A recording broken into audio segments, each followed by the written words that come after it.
Episode 1, Introduction to the Stage LightBridge Kit.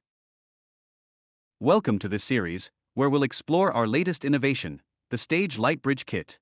This series is divided into 3 parts, designed to give you a comprehensive understanding of the system. In today's episode, we'll introduce the components and features of the kit. In the next episode, we'll guide you through the setup process and explain how the signal flows. In the final episode, we'll cover advanced features like backup and cascading. Be sure to subscribe and enable notifications so you don't miss the next episodes. Let's get started. The kit consists of 2 key components, the Stage FiberNode and the Stage FiberSwitch Pro. The FiberNode has a front panel with 1 power port and 2 fiber optic ports, and a rear panel with a power input and a switch. Next is the FiberSwitch Pro, a rack-mountable device designed for professional use. On the front panel, there are 4 fiber optic ports and 6 front-facing network ports. On the rear panel, you'll find 2 power inputs and 2 rear-facing network ports, for a total of 8 network outputs.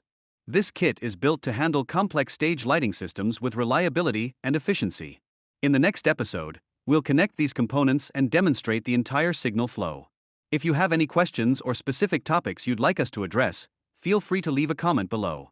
And don't forget to subscribe so you won't miss what's coming next.